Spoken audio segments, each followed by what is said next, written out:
इसी प्रकार से प्रत्येक इंद्रिय का अपना देवता है, उस देवता के प्रकाश में ही इंद्रियां अपने विषय का ग्रहण करती हैं।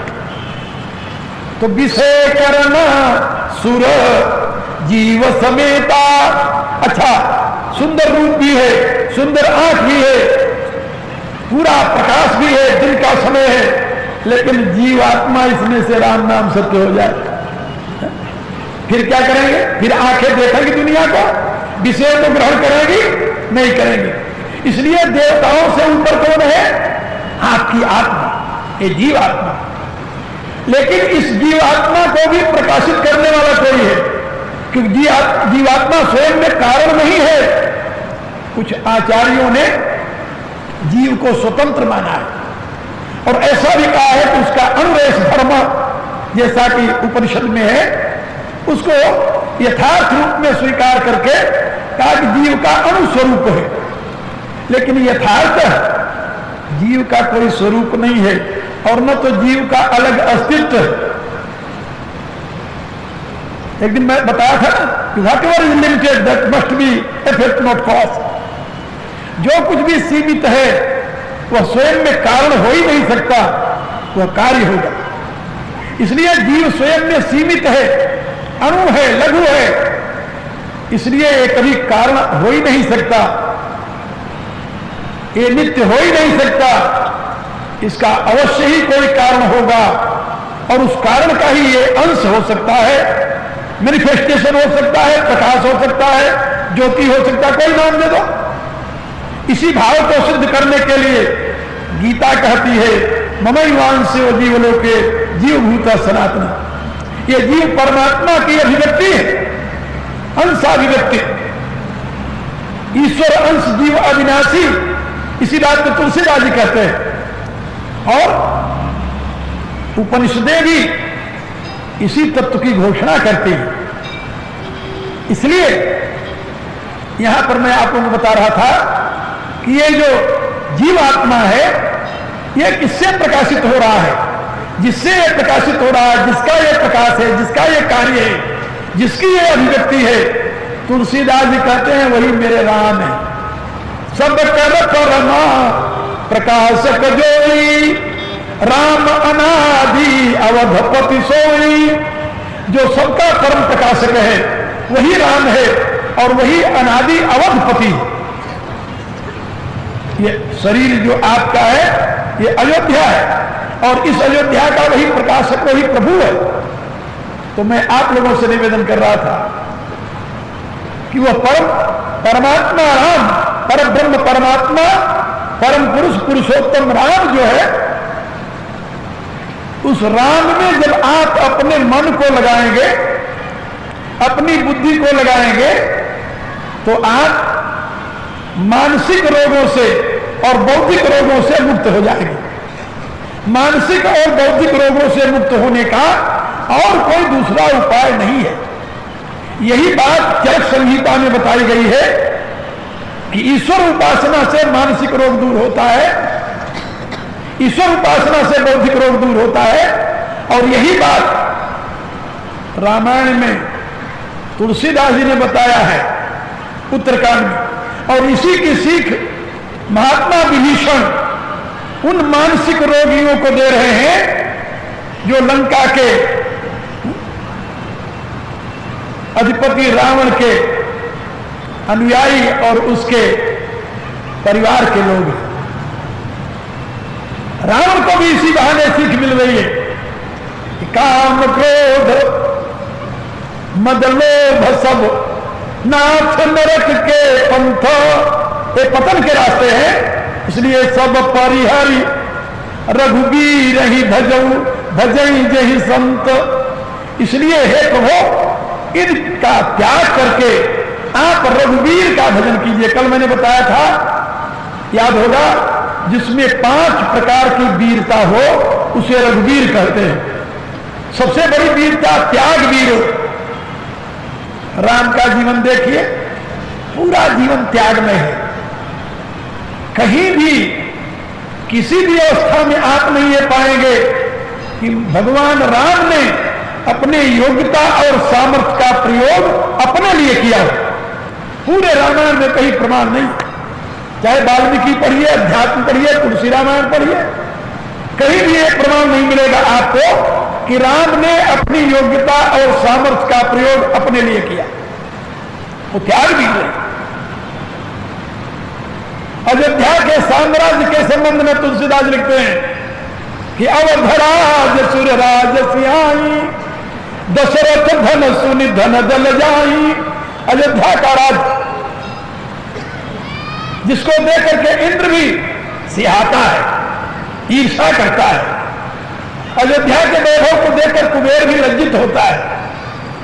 लेकिन ऐसे राज्य को एक सेकंड में राजीव लोचन राम चले कभी बाप को राज बताऊ कि नहीं। जैसे यात्री जिस धर्मशाले में रुकता है, सवेरा होते वहां से चल देता है, उसकी तरफ देखता भी नहीं।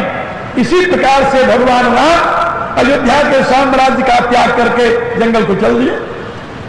तो त्याग भी रहे, दया भी रहे। उनसे बड़ा और दयालु कौन हो सकता है? दयावीर का प्रमाण क्या हो सकता है? आप सोचिए, निषाद को अपना सखा कहते हैं,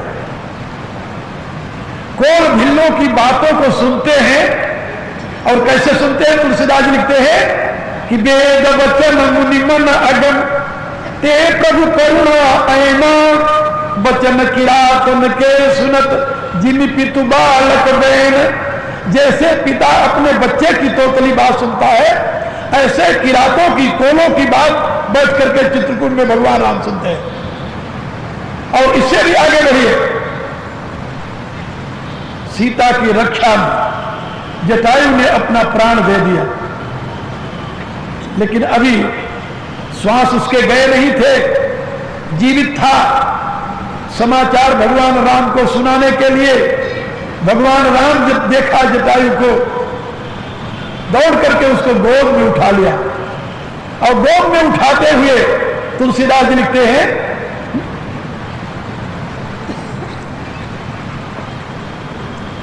गीतावली रामायण, भगवान राम जटायु से कहते हैं, मेरे जान तात कछुक दिन जीजे। हे तात, मेरे विचार से आप थोड़े दिन तक और जीवित रहिए। कहा किस लिए? कहते हैं कि मोरे जान तात कछुक दिन दीजे, और मेरे द्वारा लीजिए आप सुवन सेवा सुख। जैसे पुत्र पिता की सेवा करता है, ऐसे मेरे द्वारा आप पुत्र का सुख ग्रहण करें और मोह पितु को सुख दीजिए, और मेरे को आप पिता का सुख प्रदान कर दें, क्योंकि मेरे पिता तो रहे नहीं। पिता के मित्र होने के नाते मैं तो आपको ही पिता के रूप में स्वीकार करता हूं। तो जटायु के साथ पिता की भावना से भगवान व्यवहार करते हैं। कितने दयालु हैं। और एक कवि ने तो यहां तक लिखा कि गिद्ध को गोद में राख कृपालु, निहारे और नैनन से जलधारे, टूक हो जात है सीता कथा को, जो याही व्यथा के स्वरूप निहारे। भगवान कहते हैं, हाय हमें तुम छोड़ चले, हम तुम्हारे अब संग सिधारे। यो कही राम धरे जल नैन, जटायु की धूरी जटान से झारे। अपनी जटाओं से जटायु के अंग में लगे हुए धूल को साफ करते हैं और जटायु के लिए भगवान रुदन करते हैं, गोद में उठा। कितने दयालु हैं, उनकी दया का कहीं वारा पार है। इतना ही नहीं, जटायु तो सीता के लिए प्राण दिया है, इसलिए राम उसकी संभाल करते हैं। लेकिन वो भीलरी सवरी जंगल में जाकर उस सेवरी को मां का स्थान प्रदान करते हैं, गिद्ध को पिता का स्थान प्रदान करते हैं, निषाद को सखा का स्थान प्रदान करते हैं। ऐसा दयालु कौन हो सकता है? तो दया भी रहे राम, त्याग भी हो, दया भी हो, विद्या भी हो, विचक्षणा। और विद्यावीर का क्या कहना? राम के ज्ञान का कहीं अंत है?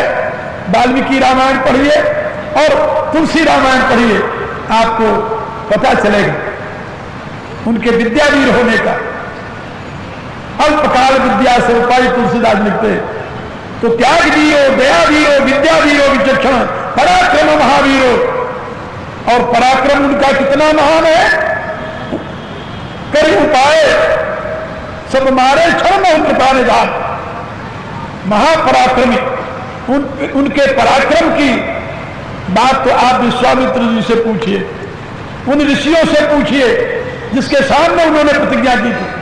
मेरे कहने का अभिप्राय, पराक्रम महावीरो, धर्म वीरो सदाश्रित। और ये सारा कार्य उन्होंने धर्म के लिए किया।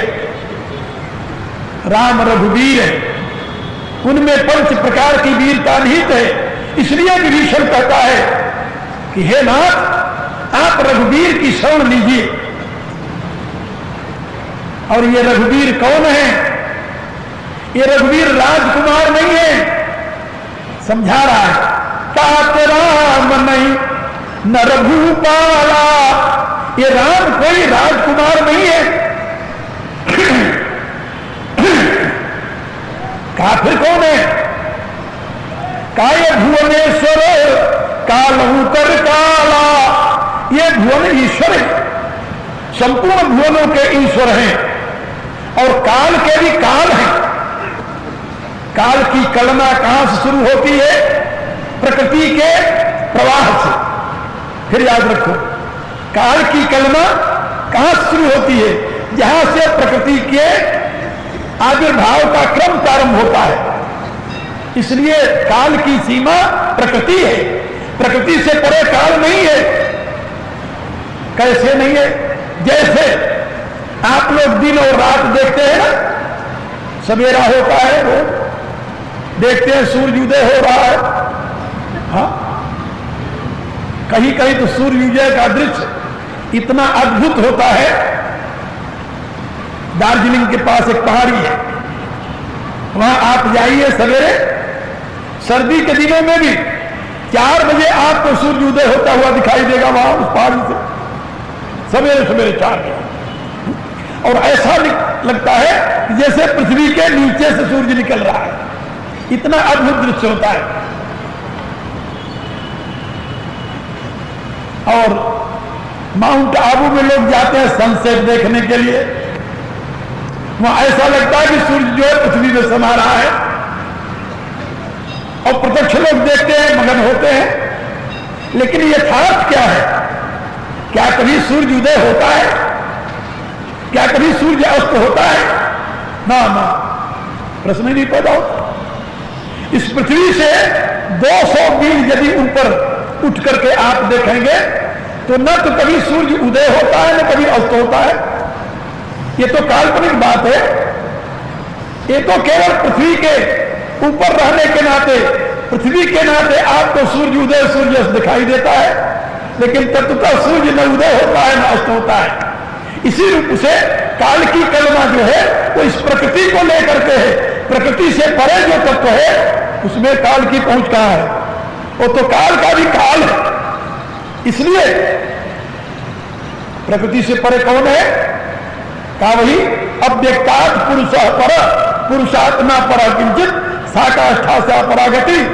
प्रकृति से परे तो ही पुरुष है, परमात्मा है, जिसको राम कह रहे हैं तुलसीदास जी। और विभीषण यही समझा रहे हैं कि तात राम नहीं न रघुपाला, ये राम कोई राजकुमार नहीं है। कहा तो फिर ये भुवनेश्वर कालहू कर काला, ये भुवनेश्वर है और काल के भी काल हैं। इनके ही प्रकाश में काल अपनी कलना को प्रारंभ करता है कोने।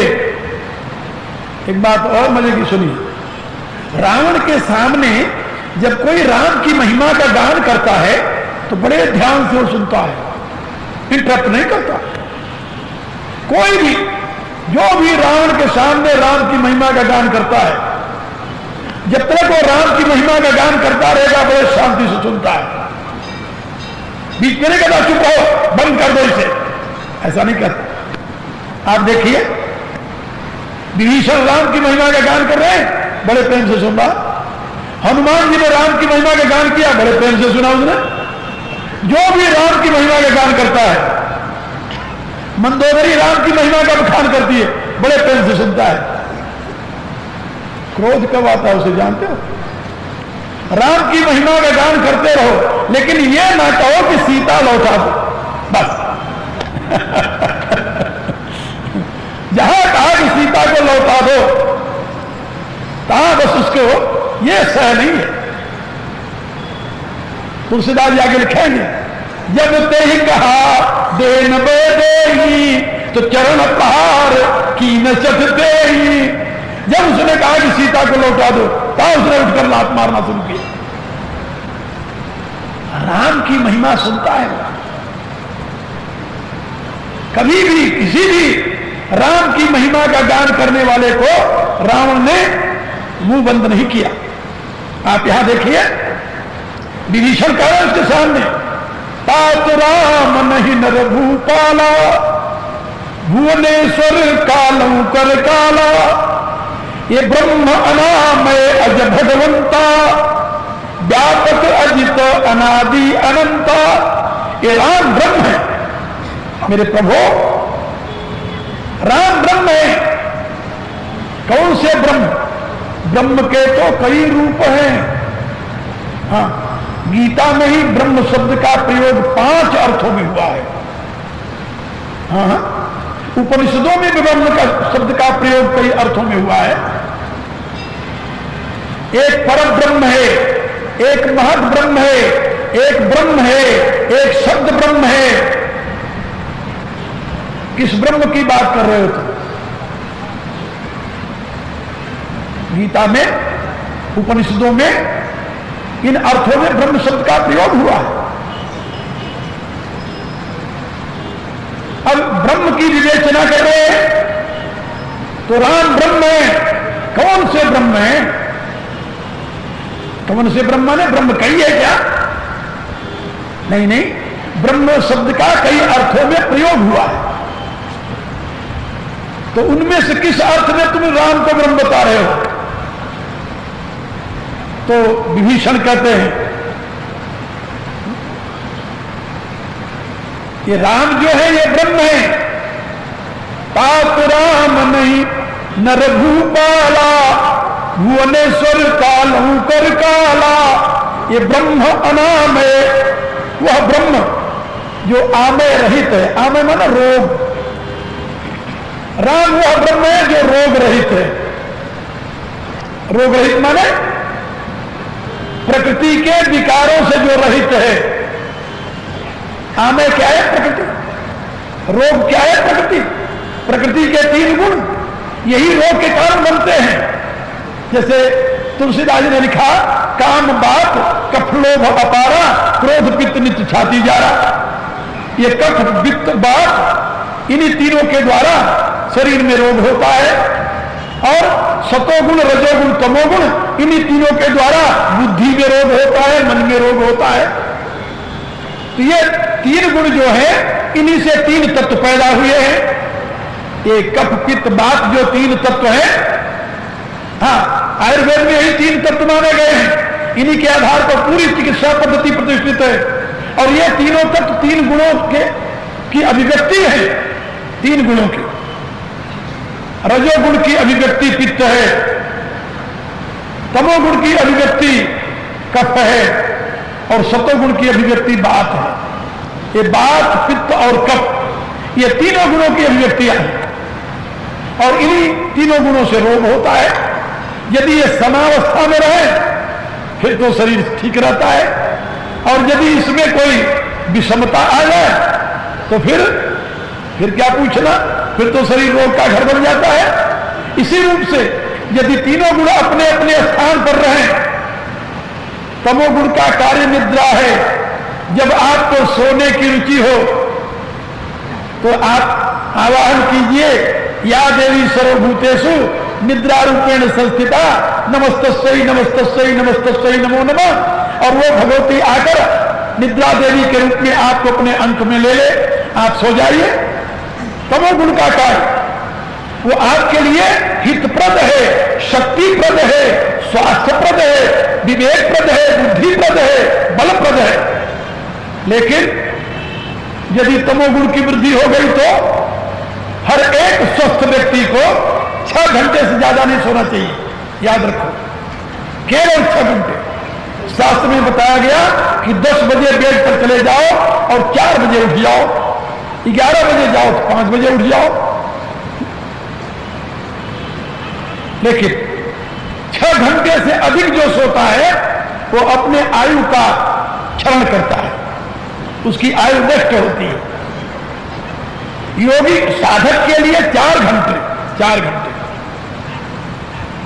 और सामान्य काम करने वालों के लिए 6 घंटे सोने की व्यवस्था है। और वो तमोगुण सोने का आधार बनता है, इसलिए तमोगुण की उपयोगिता है। अब रजोगुण से कर्म में प्रवृत्ति होती है। यदि रजोगुण नहीं होगा तो कर्म कैसे करोगे? तो उतनी मात्रा में रजोगुण होना चाहिए जो आपको सत्कर्म में लगा दे। और सतोगुण जो है वो ज्ञान को प्रकाशित करता है। तो आपके जीवन में सतोगुण की वो प्रधानता होनी चाहिए जिससे ज्ञान का प्रकाश हो। तो सतोगुण से ज्ञान, रजोगुण से क्रिया और तमोगुण से स्थिति। ये प्रकाशक क्रिया स्थितिशीलन भूतेन्द्रियात्मकम भोगापोगार्थम दृश्यम। तो प्रकाश का प्र, क्रिया का की और स्थिति का ती लेकर के बना है प्रकृति। तो आप समझ गए। अब यही प्रकृति आपके विषम हो जाए तो रोग में कारण बन जाए और उचित मात्रा में रहे तो स्वस्थता प्रदान करे। लेकिन जो प्रकृति से परे है उसमें भला रोग कहां से होगा? इसलिए उस ब्रह्म को अनामय कहा जाता है। अनामय माने रोग रहित। तो ब्रह्म अनामय, अज भगवंत वह अनामय है, वो अज है, अजन्मा है, कभी उसका जन्म नहीं होता। और वो भगवान है। भगवान माने उत्पत्ति प्रलय चाहिए भूतानाम अगतिम गति वेद विद्याम अविद्याम च सवाच्यो भगवान की। वह उत्पत्ति प्रलय विद्या अविद्या गति और अगति सबका दृष्टा है, सबका आश्रय है, स्वामी है, इसलिए उसे भगवान कहते हैं। और वो अजन्मा है। क्या ये राम भी अजन्मा है? यहां बिल्कुल ठीक। राम का जन्म नहीं हुआ ना ना। रामायण पढ़िए आप, उसमें आपको पता चलेगा कि कौशल्या के महल में भगवान राम कौशल्या के गर्भ से पैदा नहीं हुए थे। और इसी प्रकार से श्रीमद् भागवत पढ़िए, उसमें आपको पढ़ने को मिलेगा कि जेल में देवकी के गर्भ से कृष्ण पैदा नहीं हुए थे। फिर क्या हुआ था? तुलसीदास जी के शब्दों में सुनिए। सुर समूह विनती करी पहुंचे निज निज धाम, जग निवास प्रभु प्रगटे अखिल लोक विश्राम। तो भगवान जिसका जगत में निवास है, जो सर्वव्यापी है, वह अपने संकल्प से प्रकट हो गया।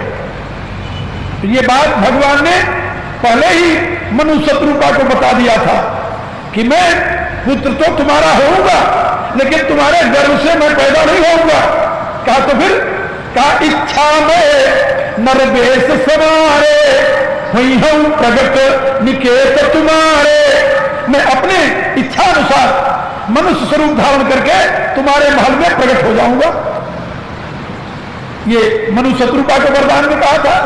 और उसी रूप से कौशल्या के महल में भय प्रगट कृपाला दीन दयाला कौशल्या हितकारी प्रकट हो गए। और प्रकट का रूप क्या था? हर्षित महतारी मुनि मनहारी अद्भुत रूप निहारी लोचन अभिरामा तनु घन श्यामा शोभा सिंधु खरारी भूषण बनमाला नयन विशाला निजाज भूचाल। भगवान की चारों भुजाएं वो शंख चक्र गदा पद्म लिए कौशल्या के महल में प्रकट होते हैं।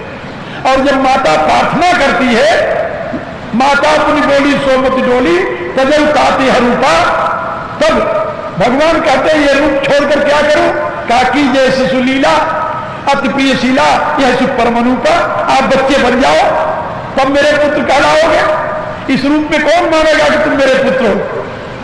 तो सुनि वचन सुजाना, रोदन ठाना, वही बालक स्वरूप का। तो परमात्मा बालक बन करके अपने इच्छानुसार रोने लगे। मेरे कहने का अभिप्राय कि वो अजन्मा है, किसी के रज-बीज से पैदा नहीं होता, वो प्रकट होता है।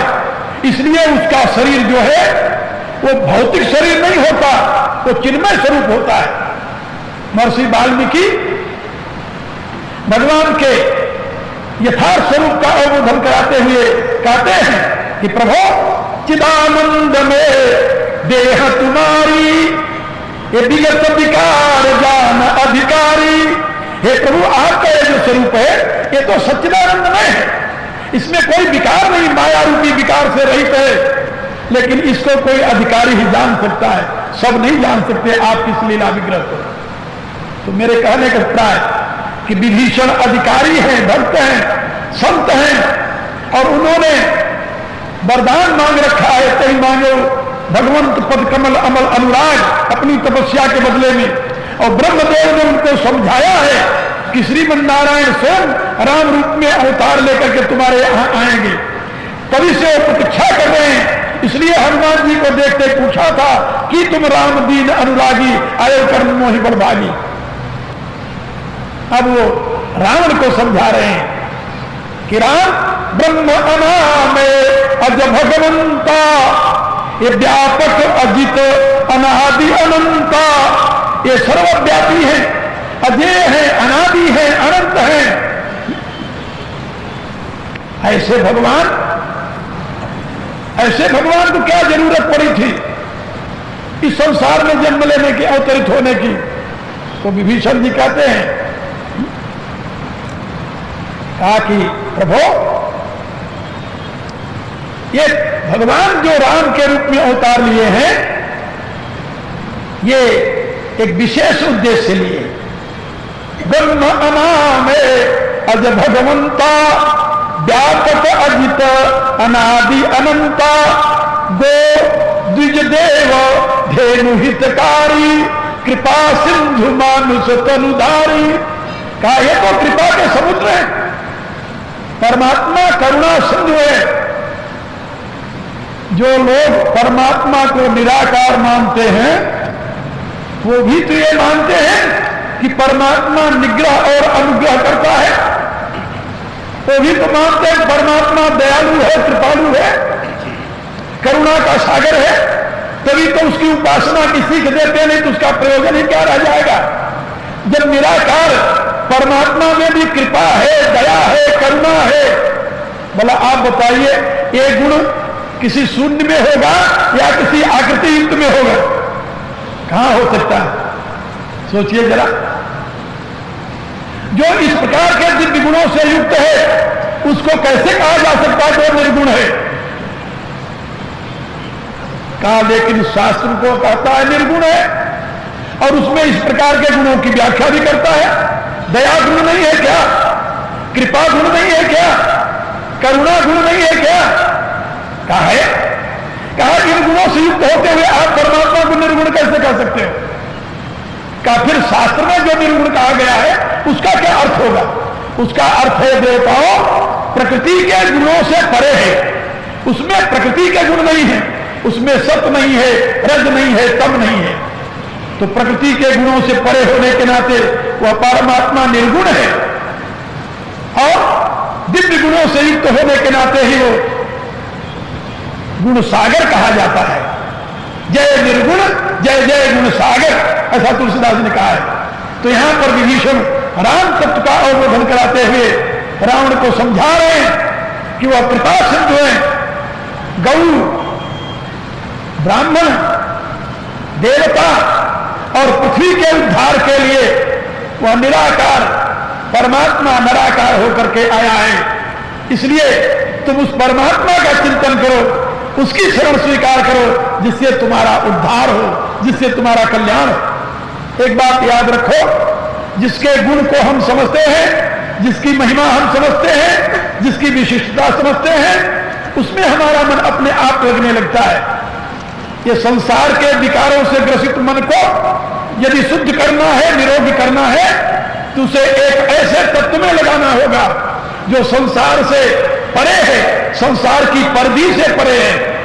और उसी आरोग्य के साधन का उपदेश विभीषण रावण को दे रहे हैं और विभीषण के माध्यम से वही संदेश हम आप लोगों तक पहुंचा रहे हैं।